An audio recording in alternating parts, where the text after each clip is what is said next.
Tan naturales como tú, espacio dedicado al bienestar del ser humano. Entrevistas, presentaciones de libros o alimentación natural, entre otros interesantes asuntos. Tan naturales como tú. Presentado por Miguel Ángel Barcelona y su equipo, cada miércoles a las 9 de la noche en Radio Guadaira. Tan naturales como tú.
Por su propio interés y seguridad, les rogamos que mantengan sus corazones abiertos en todo momento. Aquí estamos, sembrando conciencia. Y un nuevo miércoles desde esta ventanita de Radio Guadaira abierta al bienestar del ser humano. Muy bien acompañado, Paco Valiente a control, Miguel Ángel Barcelona quien les habla, porque somos tan naturales como tú. Bueno, esta mañana anunciábamos en el programa Diario 2.0 de esta misma casa de Radio Guadaira el programa de hoy, y hoy tenemos el gran honor de recibir a Miguel Ángel Ruiz. Él es una persona entrañable que realiza muchísimos programas de televisión y de radio, siempre promoviendo la verdad en el ser humano. Bueno, pues vamos adelante y en unos minutos estamos con él.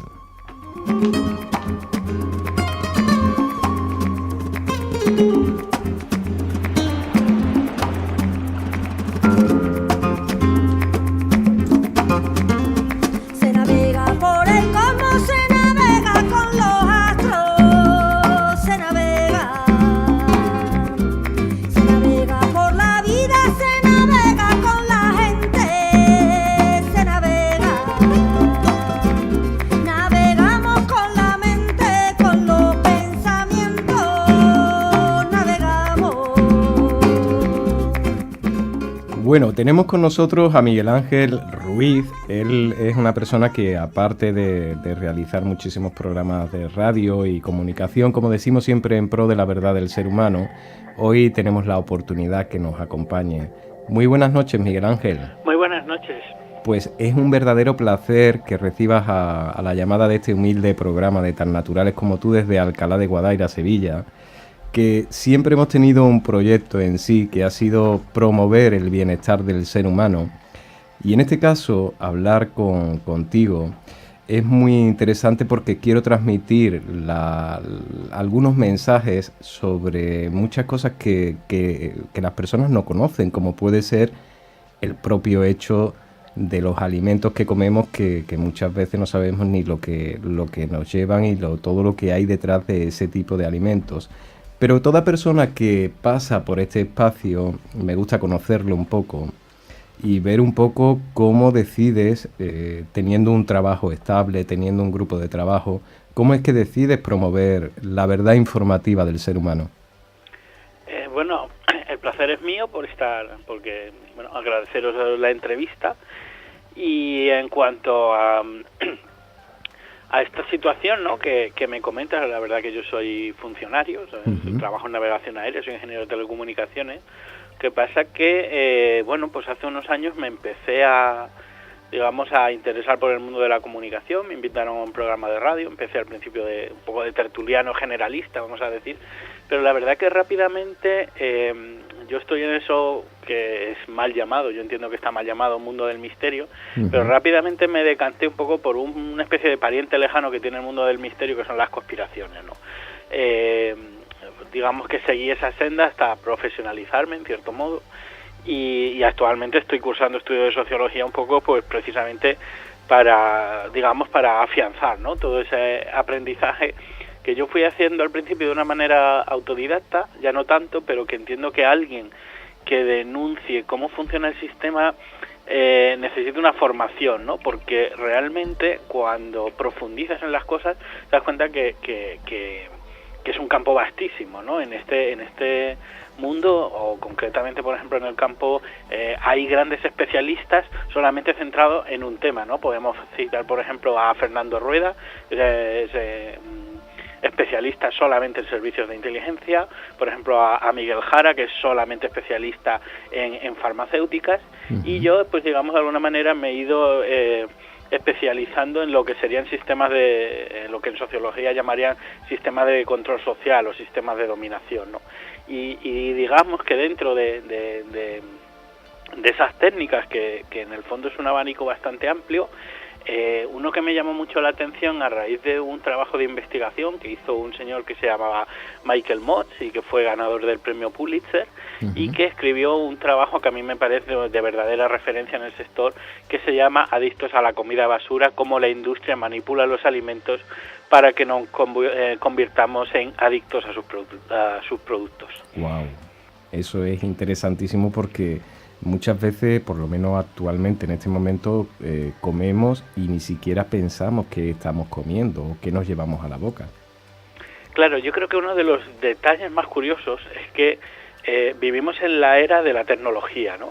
Y yo, suelo dar conferencias, y cuando yo pregunto a alguien qué es para la gente el progreso tecnológico, y casi todo el mundo me enseña un iPhone, me enseña un smartphone, me habla de internet, etcétera, etcétera, y yo creo que no somos tan conscientes que donde se ha producido asimismo un impresionante adelanto tecnológico es en el mundo de la industria, porque curiosamente, en el mundo de la industria de la alimentación, sí, de la nutrición, porque quizás estas mismas empresas proyectan ellas una cierta de publicidad o propaganda, si queréis, en el que cuando tú, por ejemplo, ves un anuncio a lo mejor de carne o de tal, pues si sale una vaca, sale la típica vaca suiza en un prado verde que genera leche, etcétera, etcétera. En el fondo, quizás no nos estamos dando cuenta que la industria de la alimentación es un sector altamente tecnificado, ya explicaremos por qué, pero que trata de conservar esa figura de lo tradicional,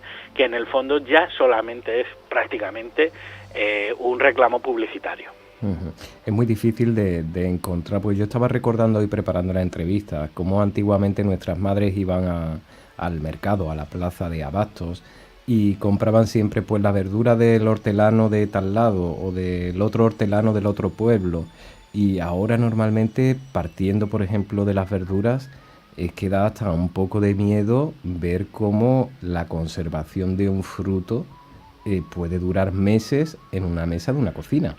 Claro, el tema prácticamente ese sería un poco el tema de los conservantes, ¿no? Que en el fondo, a mí sí que, si te parece, no me parece, digamos, lo más llamativo, aun cuando evidentemente el problema es que todo el modelo que tenemos está mal, ¿no? Porque en el fondo no contamos con el planeta Tierra en el proceso, o sea, no somos sostenibles de ninguna de las maneras. ¿Por qué usamos conservantes? Básicamente para alargar la vida útil de los productos.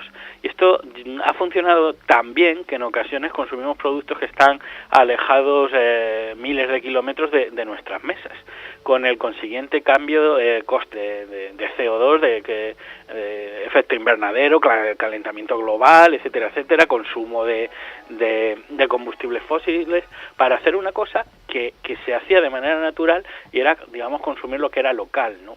Esa es una parte. Luego, digamos que es una parte que yo la entendería hasta natural dentro de lo que es el proceso, vamos a decir, capitalista de producción de comida. Sí. Y que en el fondo también es una cosa de la que hemos llegado de alguna manera por un cambio civilizatorio. Lo que sí hay, y es investigada, digamos, un intento de la industria de cambiar nuestros hábitos alimentarios. Si tú ves, por ejemplo, la cantidad de azúcar consumida por persona y año en Europa, por ejemplo en Estados Unidos o en España mismamente, pues vemos que a lo mejor en torno a 1900 o incluso medio siglo después, en 1950, era muy inferior a lo que es ahora. Entonces, en ese sentido, digamos que el azúcar es casi la droga del capitalismo. Hay un intento muy grande porque la industria trata de sustituir la alimentación, digamos, sana, tradicional, que ya pueden ser verduras, legumbres, etcétera, por productos elaborados, que evidentemente tienen mucho más aditivos, tienen mucho más conservantes, tienen mucho más químicos, pero cuando se ven las estadísticas, uno se da cuenta que, por ejemplo, la legumbre, que podía ser una de las bases de la nutrición tradicional en la península ibérica, la legumbre desde 1980 cada vez comemos menos legumbres. En cambio, si tú eso, por ejemplo, lo comparas con los consumos de azúcar o grasas, te das cuenta que en el fondo se están invirtiendo. Al final no es que comamos mucho más, que también, sino que en el fondo la industria lo que está tratando, bueno, pues además con una serie de potenciadores de sabor, que si queréis ahora explicamos, es, digamos, tratar de sustituir lo que sería la comida precocinada, la comida procesada, que es mucho más cara, y que nosotros de alguna manera vayamos dando de lado, digamos, a las legumbres, a las verduras, a la fruta, etcétera, etcétera, ¿no? El tema del azúcar me interesa tantísimo porque creo que desde hace muchísimos años se fomentaba el consumo del azúcar como algo sano, como algo saludable, y nunca nos dábamos cuenta de que un alimento que posiblemente pudiera ser sano y saludable se convirtiera en algo dañino por exceso, como puede ser en estos momentos tanto refrescos como todos los productos industrializados. ¿Pero hay una conspiración detrás de estos productos? La hay total y absolutamente, ¿no? Lo que pasa que, como siempre, hay que matizar, porque, a ver, evidentemente el azúcar, que viene a ser la glucosa, nos aporta energía y por supuesto es natural. O sea, en la leche se llama lactosa, en la fruta se llama fructosa, y digamos que de alguna manera esto ya lo hacía ya lo hace la naturaleza hace miles de años, que es meter azúcar en los productos de alguna manera para que también atraer pues el tema de los pájaros, la diversificación de semillas, etcétera, etcétera, ¿no? El problema no es tanto el azúcar, sino como el azúcar añadido. Vale. Que es diferente, porque muchos de ellos pues tienen, digamos, como unos niveles importantes de azúcar que no estaría presente ahí, ¿no? Y de hecho existe un estudio en el que se considera que, porque limitar el consumo de azúcar no es exactamente decir voy a dejar de echarme 2 cucharillas de azúcar en el café y quitármelo. Se considera en un estudio de que más del 75% del azúcar que una persona consume cada día está en forma de azúcares añadidos y bajo elementos en la etiqueta que no son reconocibles para el consumidor, ¿no? Entonces, así cuando tú, por ejemplo, vas a ver muchas etiquetas, no vas a ver exactamente azúcar. Tú vas a ver sacarosa, sucralosa, jugo de caña, miel de caña, edulcorante, miel de maíz, dextrosa, fructosa, concentrado de zumo de frutas, glucosa, maltosa, melaza y una serie de jarabes, ¿no? De ese estilo. En el fondo, todo ese azúcar que suele ser añadido, porque además es bastante barato, y luego que tiene una serie de aplicaciones, ¿no? Por ejemplo, ayuda a conservar un poco los alimentos, lo hacen, es un corrector de sabor, enmascara otros sabores, eso es muy importante a nivel digamos de industria, ¿no? Un alimento que puede tener un sabor relativo, le echas azúcar y está genial, ¿no? Evita la formación de cristales y bueno, tiene una serie de cosas, ¿no? También, por ejemplo, da volumen y textura. El problema es que existe evidencia desde hace muchos años de que el azúcar tiene efectos negativos para la salud. Sin embargo, ahora sabemos que digamos el lobby del azúcar o la industria ha estado haciendo con el azúcar lo que hizo la tabacalera con el tabaco en los años 60 del siglo pasado, y era que ahora mismo todo el mundo sabe que fumar es perjudicial, pero no tenemos tan claro el azúcar.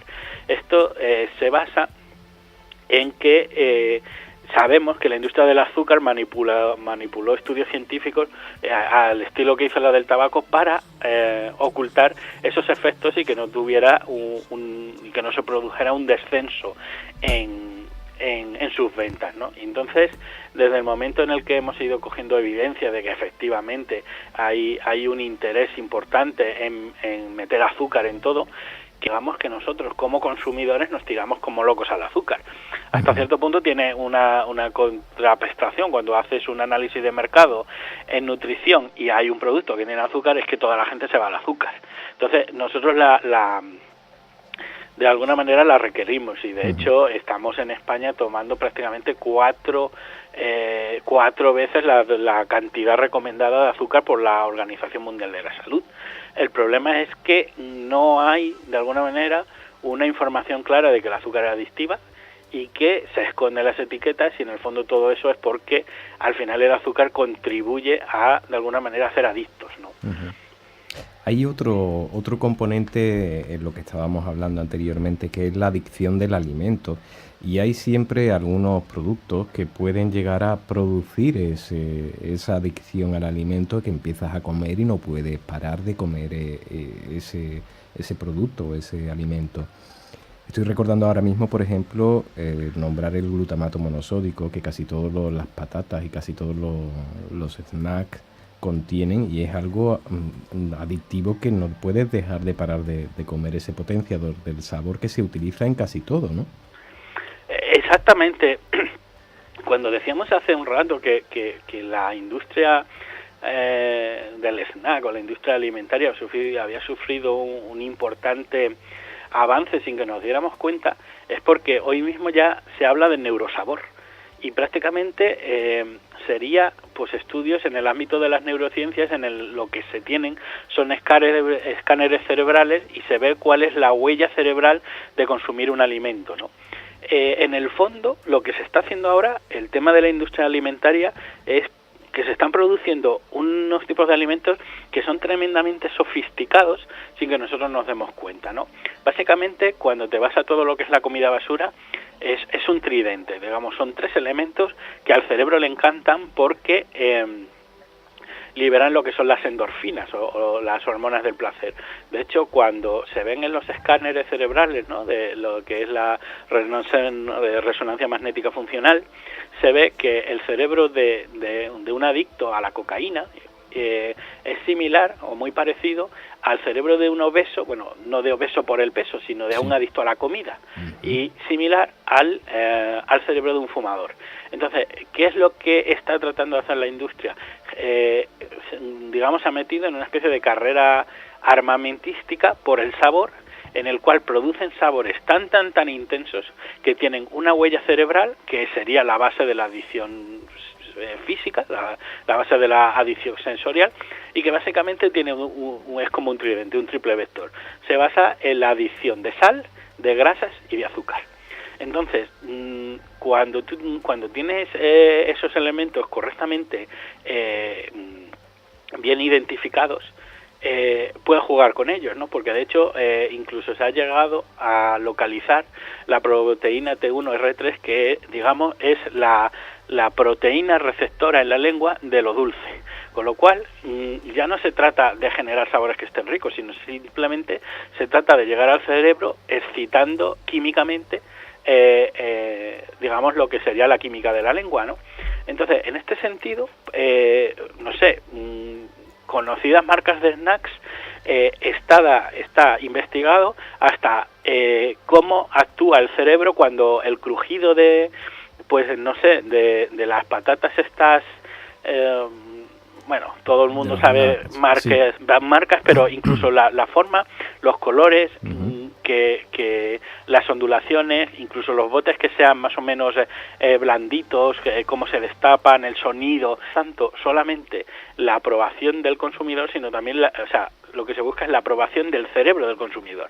Entonces, en este sentido, estamos viendo cómo se encuentra el marketing más tradicional con lo que es la manipulación del sabor para producir lo que la industria llama el punto de éxtasis, que sería un sabor, pues ya sea un helado, una patata frita, una hamburguesa, un sabor tan intenso que por un momento parece como que se corta el pensamiento, porque realmente tu cerebro está liberando muchas endorfinas solamente al consumir ese alimento. Es apasionante lo que está transmitiendo Miguel Ángel. Pero yo, de los 26 artículos y reportajes que ha realizado para la revista Año Cero, quiero destacar y quisiera un poco realizar este título como pregunta: ¿quién está detrás del desmantelamiento del estado de bienestar? Bueno, es un poco cambiar de tercio, ¿no? Pero es una cosa que se venía haciendo, forma parte de lo que ha sido la irrupción del neoliberalismo, y básicamente desde hace mucho tiempo alguien decidió que eso de que todos tuviéramos, de que hubiera una amplia clase media, pues que como que sobraba, ¿no? Digamos, eso fue una manera de reconstruir, y de hecho empezó en Inglaterra después de la Segunda Guerra Mundial, en el sentido de que ellos pensaron de que tenía que haber una amplia clase media que impulsara el crecimiento y que de alguna manera garantizase que la gente estuviera contenta y que tuviéramos una época de paz.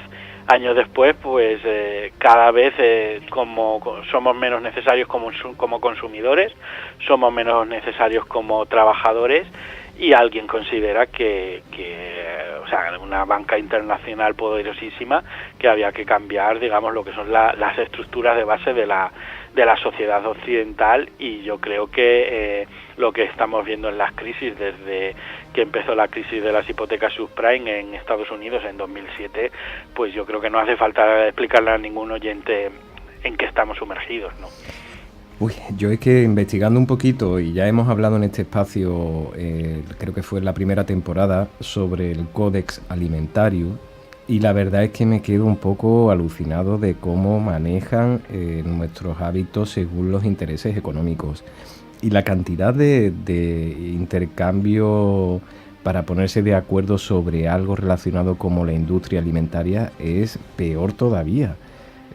Hace poco recibí unas noticias, y ya lo hacemos en la primera temporada, de cómo se prohibía el consumo de un conservante en un etiquetado. No que se prohibía, pero si se quería utilizar habría que destacar que podría producir alteraciones en el sistema nervioso de los niños menores de 3 años. Estoy hablando de un colorante que creo que es el rojo punzó, y cómo se daba vía libre a otro colorante diferente, como puede ser el carmín de cochinilla, y no decían los beneficios adversos que podía tener el carmín de cochinilla, sino que daban más mala publicidad al consumo de ese colorante, que habría que poner, puede perjudicar el sistema nervioso de niños de menores de 3 años, y resulta que ese colorante estaba en todas las chucherías y en todos los componentes que normalmente los niños suelen consumir, como pueden ser golosinas. Entonces creo que me parece que hay unos intereses económicos dentro de este mundo que puede ser alucinante. Bueno, intereses es evidente que los hay. Yo casi hablaría de una relación incestuosa entre los que deberían de ser los garantes de la seguridad alimentaria, con lo que son los intereses de la industria, ¿no? O sea, prácticamente. Y además es una cosa que curiosamente nos metemos mucho con los americanos, pero quizás ellos estén un poco mejor cubiertos que nosotros, que es la actividad del lobby, ¿no? Ahora mismo tenemos pues un congreso, un Parlamento Europeo donde se aprueban directivas y leyes, y entonces cualquier empresa o cualquier sector que tenga unos intereses claros, que vamos a decir van a ser la mayoría, ellos van allí a hacer presión. Entonces, digamos que los centros de poder cada vez están colocados, vamos a decir, más lejos de la ciudadanía, pero más cerca de los grandes intereses de la empresa, ¿no? Aquí hubo un caso muy claro, bueno, ocurrió en Estados Unidos, pero a mí me parece un ejemplo paradigmático y perfecto de cómo funcionan las cosas, que fue la muerte de un niño de 2 años en Estados Unidos que se llamaba Kevin Kowalski y que murió por un envenenamiento de una bacteria llamada Escherichia E. coli y que, bueno, pues dejó, digamos, a los padres en una situación de indefensión tremenda, ¿no?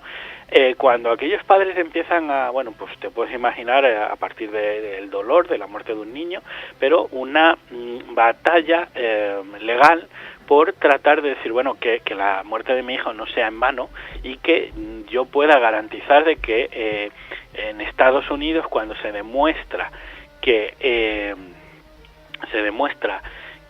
efectivamente, digamos, una planta de alimentación ha tenido una negligencia, simplemente querían luchar en Estados Unidos, ojo, por algo tan sencillo como fuera poder cerrar la planta. Esto es una batalla legal bastante famosa que se llama ahora la llaman la ley Kevin HR 3160, que nunca llegó a ser ley porque cuando la familia Kowalski empezó, digamos, a tratar de influir en senadores, etcétera, se dan cuenta que es que prácticamente todo el mundo estaba comprado y que en el fondo es que los tentáculos de la industria eran tan largos que una familia sola no podía hacer nada contra eso y bueno, pues hasta donde se quedó es que no era tampoco una cosa que tú puedas decir que era, vamos a llamarla radical, era simplemente poder aprobar una ley que en el momento en el que tú demostraras que una industria, una empresa había digamos vulnerado ciertas, vamos a decir, medidas básicas de seguridad, poderla cerrar. Y el último información que yo tengo es que no lo consiguieron. Yo es que creo que enfrentarse a un monstruo tan grande a nivel económico como pueden ser estas líneas es algo tremendo, casi imposible. Yo me gustaría trasladar a algunas palabras de Miguel Ruiz hacia los oyentes a la hora de cuando van a comprar y cuando se alimentan. Nosotros destacamos siempre la alimentación sana y equilibrada, pero que es muy variable según cada persona.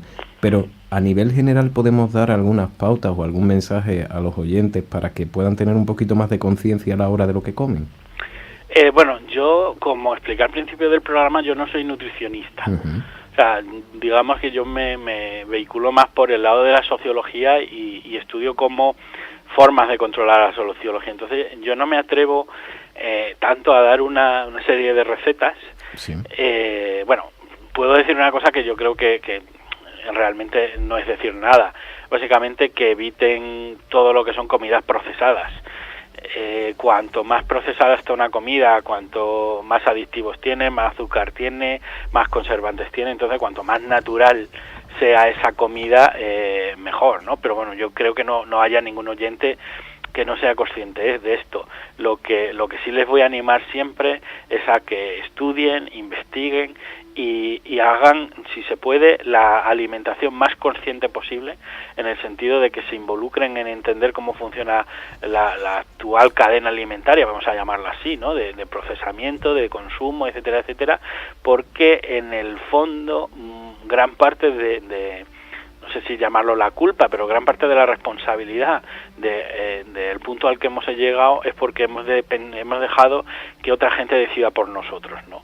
Y yo no quiero hacer más esfuerzo por la comida que alargar el brazo en la estantería de un supermercado y llevármelo a casa. Y recordemos que el ser humano ha estado millones de años trabajando por y para la comida, y que ahora sea tan fácil de obtener, bueno, pues yo creo que de alguna manera estamos cediendo el poder a otros que lo han cogido gustosamente a la hora de alimentarnos, ¿no? Bueno, teniendo la oportunidad de que estés con nosotros, Miguel Ángel, siendo ingeniero de navegación aérea, a mí me gustaría un poco transmitir una información directa, porque muchas veces cuando se habla de estas cosas es como si se desprestigiaran esa información, y todo el mundo cuando mira hacia el cielo ve muchas veces, y más ahora en primavera, como hay ráfagas como de líneas de aviones, y todo el mundo habla de algo, una palabra que son los chemtrails, pero ¿qué es lo que es verdaderamente? ¿Eso está ocurriendo en este momento? Pues mira, ahí yo, aunque soy estudioso del tema de la conspiración, por ejemplo, llevo muchos años investigando ese tema, sí. Y yo no soy creyente de que haya, lo que tenemos son unos niveles de tráfico aéreo, digamos, muy superiores a los que había tradicionalmente, y también lo que tenemos es una actividad en Internet que muchas veces se alimenta a veces de bueno, vamos a decir, de rumores no contrastados, etcétera, etcétera. Yo sí sé que llama mucho la atención, ¿no? Pero también es verdad que hay que decir que mucha gente ha empezado a mirar el cielo a raíz de que han tenido, digamos, noticia de esa, bueno, pues de esa teoría de la conspiración de que hay un plan organizado para digamos, de alguna manera, sí, para fumigarnos, exactamente, pero no me salía la palabra.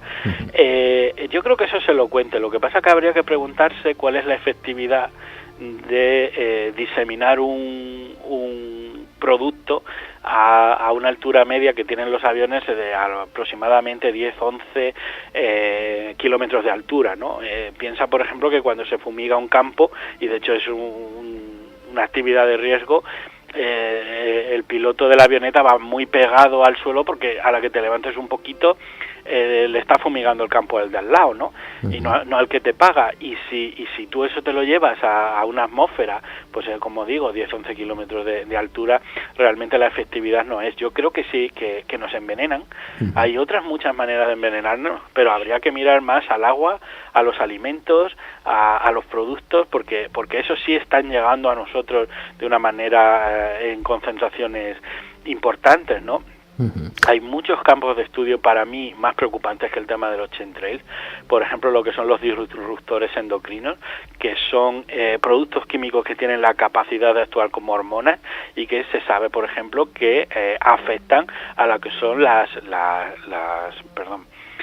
el tema de las hormonas masculinas, y por ejemplo en algunas especies de ranas y peces han llegado incluso a invertir el sexo de las. Entonces yo le pediría a la gente que, bueno, que piensen por sí mismos, evidentemente, que no estén de acuerdo conmigo si no quieren. Yo sé que el tema de la teoría de chemtrail es súper popular, pero que miren a otros sitios, no sea que alguien nos tenga mirando al cielo y a lo mejor el veneno nos lo están echando a ras de suelo, ¿sabes?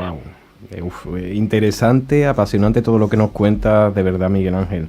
Yo me gustaría posponer esta entrevista mandándote un mensaje de agradecimiento por recibirnos y trasladarte para otro momento, estar con nosotros, porque me ha parecido algo muy interesante este pequeño espacio que hemos tenido para poder conocerte y hablar un poco de estos temas. Pues nada, siempre a vuestra disposición. Un cordial abrazo desde aquí, desde Alcalá. Un fuerte abrazo a vosotros, hasta luego.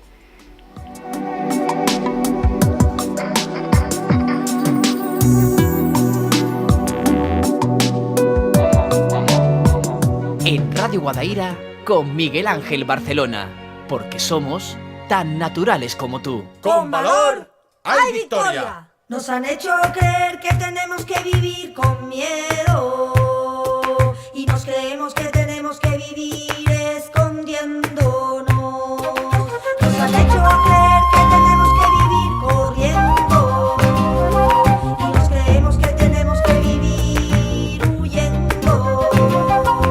Nos han hecho creer que tenemos que vivir sufriendo y nos creemos que tenemos que vivir enfermos.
poderes mágicos y que se levanten todos los pueblos indígenas de la tierra.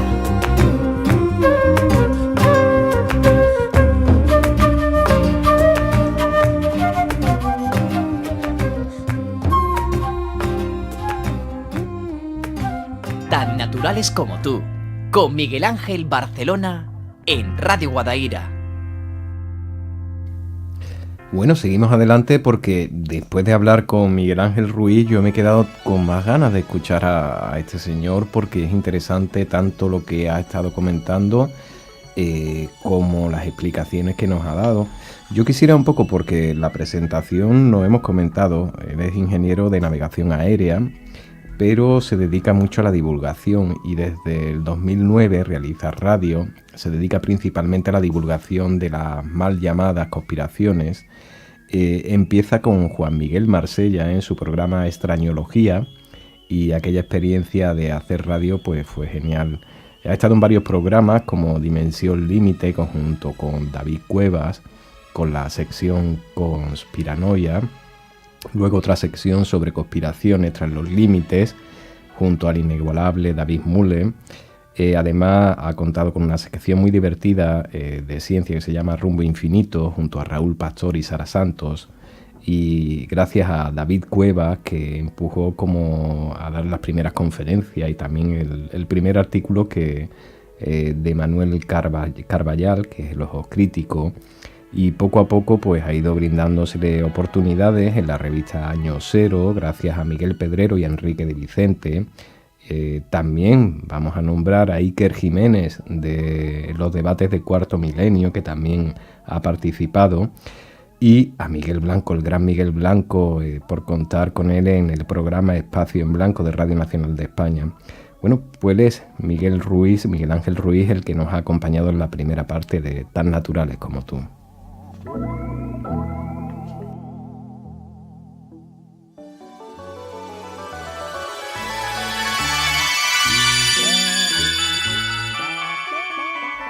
Bueno, y seguimos adelante porque a última hora hemos sabido y hemos conocido que se va a celebrar en Sevilla un evento también muy importante que quería transmitir a toda la audiencia de Tan naturales como tú.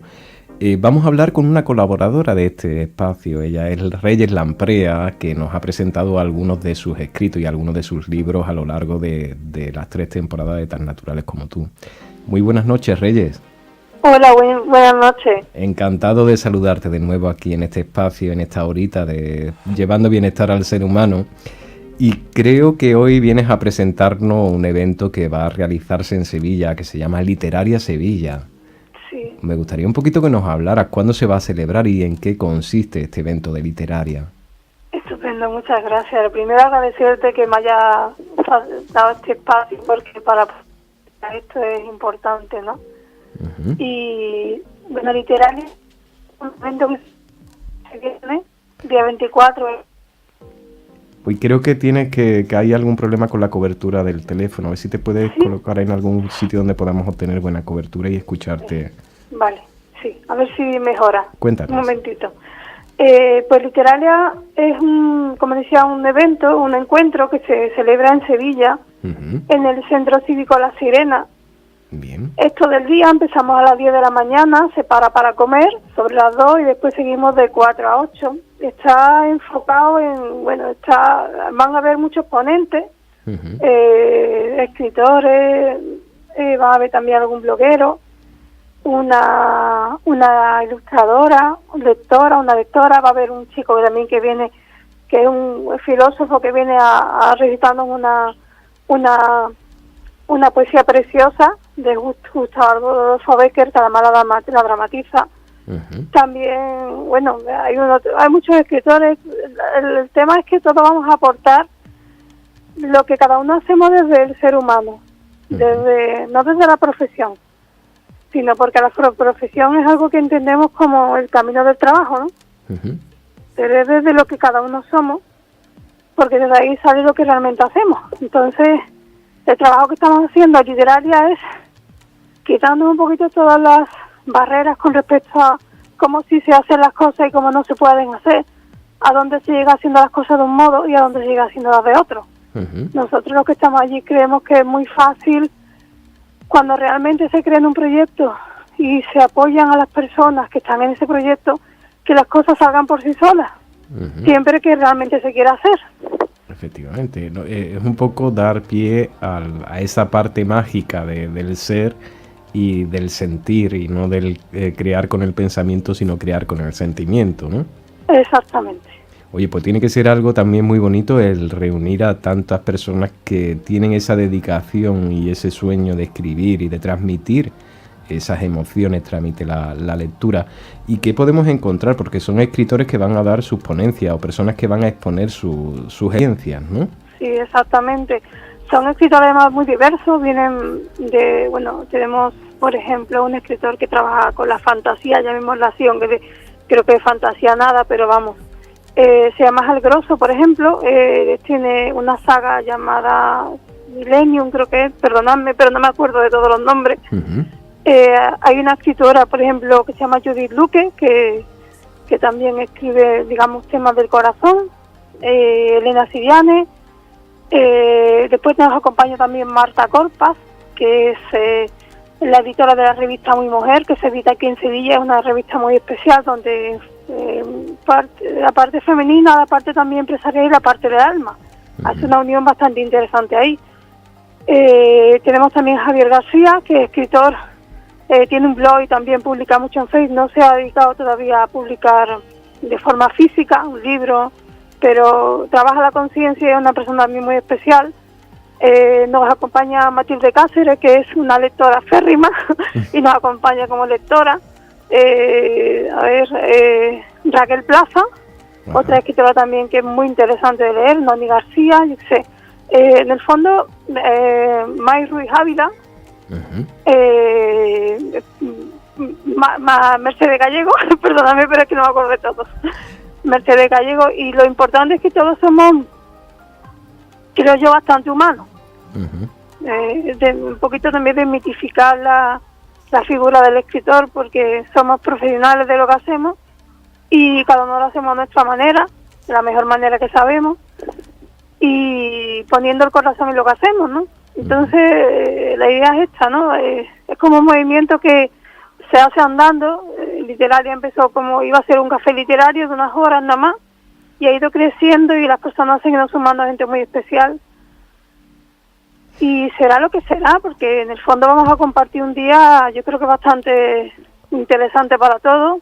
Están invitados además todos los profesionales que tienen que ver con el mundo del libro, editores, libreros, blogueros, agentes literarios, diseñadores, maquetadores, todos los que tengan que ver con este mundo, porque hay un ratito que es sobre las 12 de la mañana que vamos a hacer una sinergia de negocio, sí, para que aparte de que se pueda conseguir los ejemplares de todas las personas que están allí, los libros y todo esto, se pueda, no sé, comenzar nuevas iniciativas, negocios, se puedan contactar con personas que nos interesen.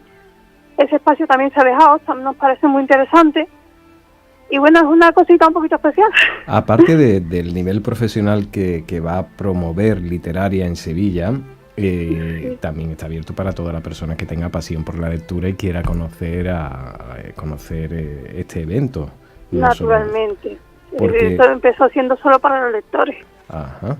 Es interesante también que nos explicaras, porque Reyes Lamprea tiene varios escritos en el mercado, pero a mí me gustaría saber un poquito en qué estás trabajando ahora. Bueno, pues estoy trabajando en mi tercera novela, que es mi quinto libro. En principio se llama Alma, pero no sé si tendrá ese nombre después.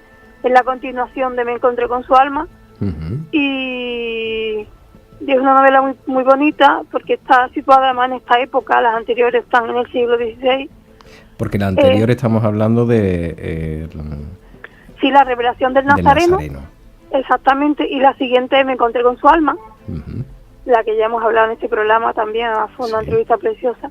Gracias. Y es verdad. Y ahora, pues, la siguiente es Alma, que no sabemos si le llamaremos Inseparables, no sé cómo se llamará al final. Pero bueno. Y es una novela donde se relata la vivencia de varias personas que viven la conciencia y la energía de un punto diferente. Y además se consideran un grupo. Trabajo con las personas, una cosa, no sé explicarlo, porque todavía está gestándose, ¿no? Ujú. Y es una cosa muy, muy bonita y sobre todo muy, muy apasionante, porque siempre me pasa igual, me pongo a escribir y no puedo contenerme, empiezan a pasar muchas cosas y mis amigas me dicen, para y por favor deja tiempo de respiro, pero no puedo, no me sale. Así que muy apasionante. Porque cuando ese tipo de sentimientos sale hacia afuera ya no es un trabajo, sino que verdaderamente es un placer. Y transmitirlo a los demás, pues eso, cuando llegan las personas y tienen la lectura delante y lo leen, yo creo que lo sienten ese estado, ese sentimiento que el escritor ha querido transmitir. Sí. Bueno, Reyes, yo quisiera que nos lanzaras una invitación para que todo el mundo que esté interesado, sea profesional o que se dedique a escribir, tanto como personas que son autodidactas, como personas que son simplemente lectores, puedan acudir a esta cita de Literaria Sevilla. Ay, muchas gracias por permitirme esto. Mira, yo quiero, ¿verdad?, lanzar una invitación a todas las personas que sientan pasión por la lectura, pasión por la escritura. También hay algo que siempre está ahí, que es, hay muchos grandes escritores que nunca se han publicado y grandes vendidos que nunca han sido grandes escritores. Entonces nosotros queremos dar la oportunidad a todas las personas que tengan realmente una pasión, y hablamos de literatura, pero realmente esto está abierto a todo el arte, a todo el tipo de arte, porque me parece que los artistas son auténticos creadores y vanguardistas en cualquiera de las disciplinas donde se muevan. Entonces, cualquier persona que sienta que tiene algo que contar, que pase por Literaria, porque nos va a apoyar y sobre todo va a recibir una energía, que para eso está hecho esto, para que todos nos nutramos uno de otro y compartamos un proyecto que yo siento que va a crecer. Qué bonito. propio una convivencia. Y yo ya aquí en este caso no es solamente ver maestros y alumnos, sino que aquí yo creo que todos son maestros, tanto la persona que va a necesitar o va simplemente a sentir esa energía de quien ya ha escrito, y es una simbiosis, una convivencia preciosa. Sí. Pues a todos los oyentes, el día 24 se va a celebrar, ¿no? En Sevilla. Sí, en Sevilla, en el Centro Cívico La Sirena. Que se encuentra en la Alameda de Hércules. En la Alameda de Hércules, sí. Sí, además ha sido un día muy especial. Así que todo el que lo sienta, que venga, porque no se lo pierda. Ole, Reyes. Pues desde aquí, desde Alcalá de Guadaira, te vuelvo a abrazar de nuevo. Muchísimas gracias por atendernos a tan naturales como tú, Reyes Lamprea. Muchísimas gracias a ti. Un abrazo. Un abrazo. Adiós, adiós.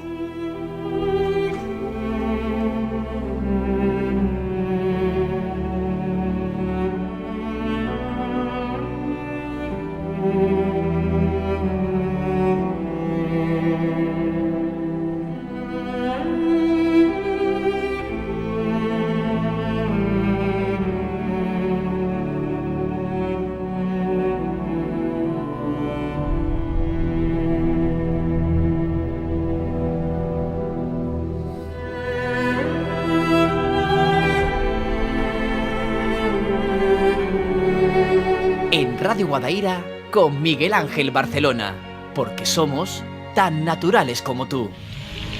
Bueno, seguimos adelante en este espacio, esta ventana desde Radio Guadaira que se abre al bienestar del ser humano, y hoy, esta mañana mismo, he hablado con Miriam Martínez Viarge, que ella es médico pediatra.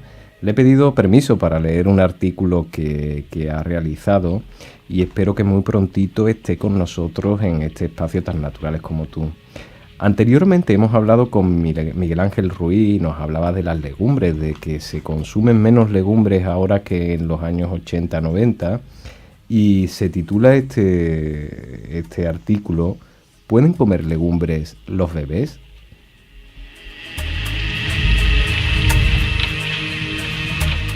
Pueden y deben. Las legumbres son uno de los alimentos más nutritivos que existen. Son ricas en proteínas, hidratos de carbono, complejos, vitaminas del grupo B, hierro, zinc, calcio, magnesio, fibra, y además aportan antioxidantes. Hasta hace poco se recomendaba posponerla hasta después del año de edad. Los pediatras pensábamos que eran difíciles de digerirse y que no aportaban gran cosa en la alimentación de los niños. Nada más lejos de la realidad. Es cierto que la leche materna es el único alimento que los bebés hasta los 6 meses no tienen fibra, mientras que las legumbres tienen bastante. Pero la fibra es esencial en nuestra dieta. Si nuestros hijos empiezan a tomarla desde muy pequeños, su organismo se adaptará poco a poco a ella y podrán aprovechar todos sus beneficios. La fibra no solo previene el estreñimiento, la fibra es el alimento de nuestras bacterias intestinales, por lo que contribuye a mantener una flora intestinal sana.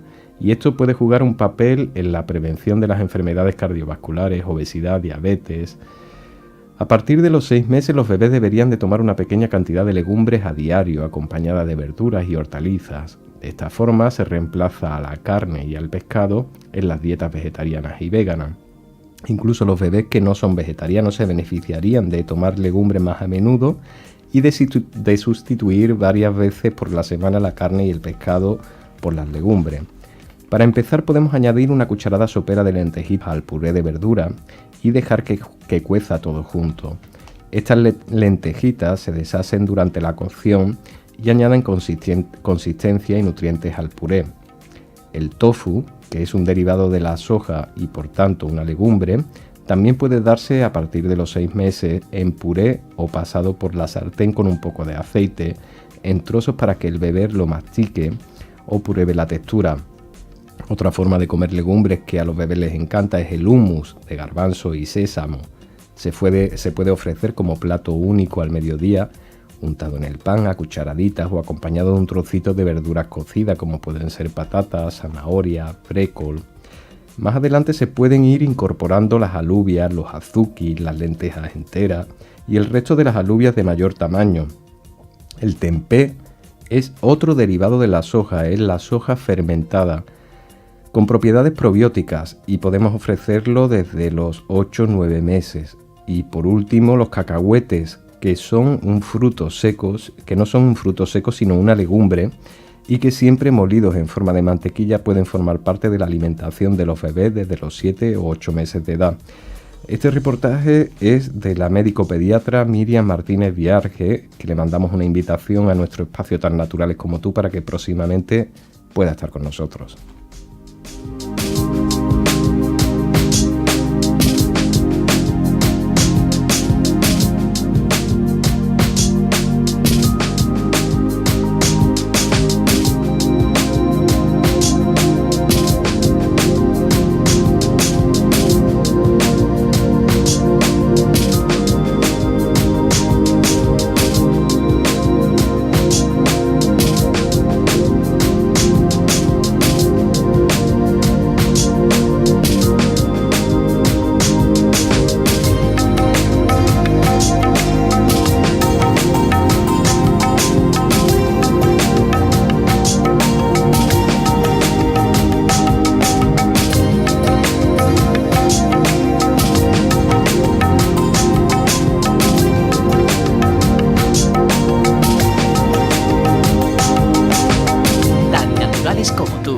Con Miguel Ángel Barcelona en Radio Guadaira. Bueno, hoy de los días que siempre me quedo con más ganas de seguir aprendiendo en este espacio Tan Naturales como Tú. Pero vamos a finalizar y emplazarles hasta la semana que viene. Recordarles que hoy hemos tenido a Miguel Ángel Ruiz Cruz. Hemos tenido conexión directa desde Alcalá de Guadaira hacia Santander. Y hemos tenido también la oportunidad de hablar con Reyes Lamprea para presentarnos Literaria Sevilla. Bueno, como siempre digo, todos los miércoles aprendemos una cosita más desde esta ventanita, desde Radio Guadaira, desde Alcalá de Guadaira al mundo. Miguel Ángel Barcelona es quien les habla, Paco Valiente a control. Hasta la semana que viene, porque somos tan naturales como tú.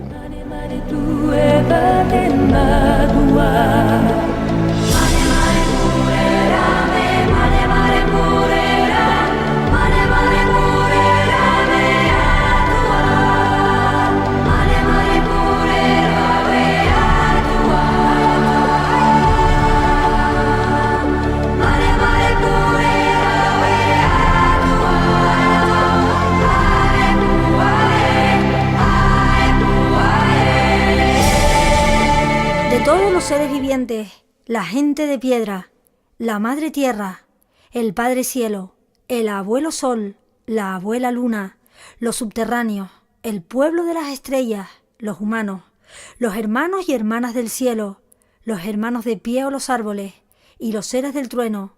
Gracias, gran espíritu y gran misterio, por tanta belleza a mi alrededor. Anita, de toda esta gente no sabrá alguien dónde he dejado yo las llaves.